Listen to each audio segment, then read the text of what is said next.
A lot has happened over the past week. Pam Bondi was fired from her job as Attorney General. President Trump addressed the nation, with many hoping that he would say the war would be over, a few others hoping he would commit boots on the ground to satisfy their bloodthirst, but he didn't really do either. Trump looks to instead pull out of the conflict within 2 to 3 weeks, he said. So by the end of April, we should be out of if what he says is true. The president also vowed more aggressive strikes on Iran if they continue any attacks, which will have a profound effect on consumers at the pump.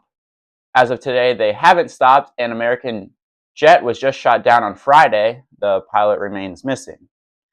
Trump believes that the vital Strait of Hormuz will naturally open when the war is done. What does that mean exactly? Well, this could mean that the Gulf states in the region will assume control and open it themselves, or the country that has the most to gain from this, other than Russia, will assert their authority and show where the true power resides, using their economic ties to reopen and control the strait. We're, of course, talking about China.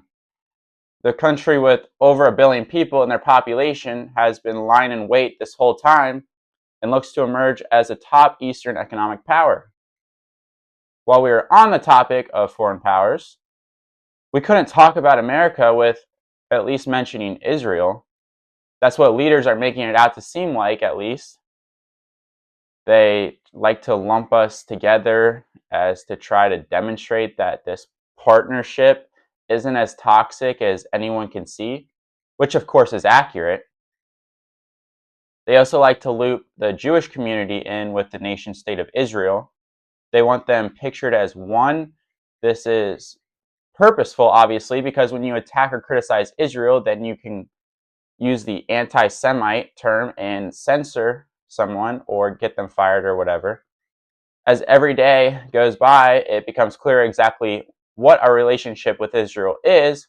It's not a healthy one. It seems whatever they say goes, as we have seen the past 15 to 20 years of fighting their battles for them. But if you want to know just how much influence Israel has over the United States of America, take a listen to this video. Pope said yesterday, and I quote him, God does not listen to the prayer of those who wage war. Can you comment on that? I think our nation was a nation founded 250 years ago almost on Judeo-Christian values, and we've seen presidents, we've seen the leaders of the Department of War, and we've seen our troops go to prayer during the most turbulent times in our nation's history. And I don't think there's anything wrong with our military leaders or with the president calling on the American people to pray for our service members and those who are serving our country overseas. In fact, I think it's a very noble thing to do. And if you talk to many service members, they will tell you they appreciate the prayers and support from the Commander-in-Chief and from his cabinet. Press Secretary Caroline Leavitt strikes down a quote given by a reporter saying, "God does not listen to the prayer of those who wage war." And the reporter asks for her to make a comment on that. The quote is most certainly a response or applied to Israel's war with Iran. Throughout Scripture, Jesus clearly teaches his followers to shy away from violence, killing, and war.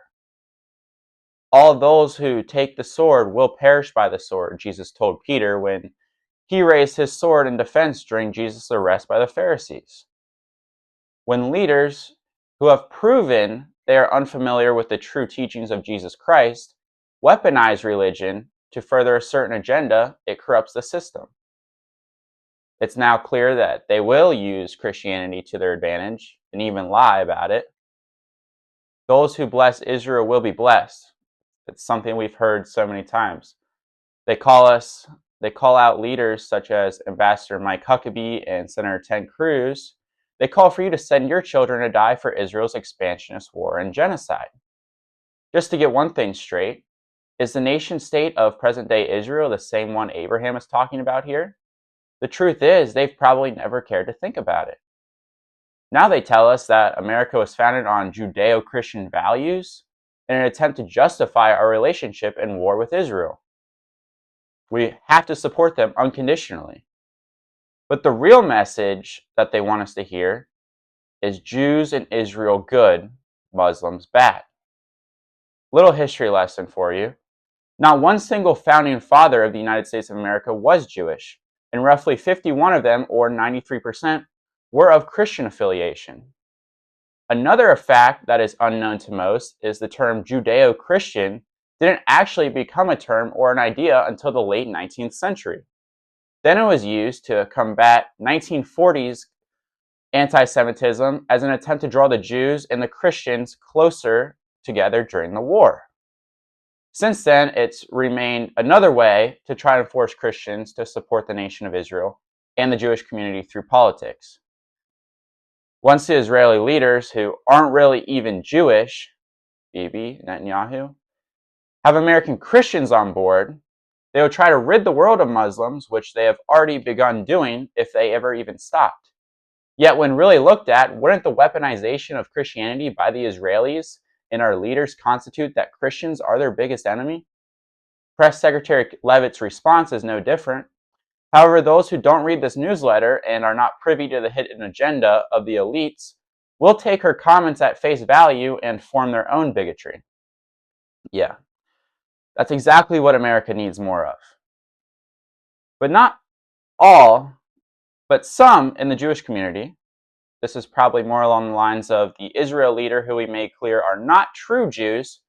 Anyway, they like to use the Holocaust as a way to gain commiseration and use that to their advantage. But so many Americans fall for it. Something that happened 80 years ago that Americans died fighting for, millions of them, should not be used as power against anyone, especially Americans. What I don't get is why Jews are any different than blacks.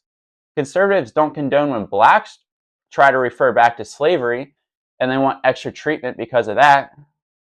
They demand for reparations, which is what's happening here, no different than Jews in the Holocaust.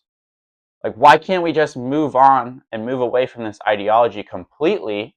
Because the reality is, at one point or another throughout history, everyone was a slave. Everyone's ancestors were persecuted. Christians, Jews, Muslims, these kinds of thoughts that I owe you something because I'm white, so you think collectively that my ancestors enslaved yours.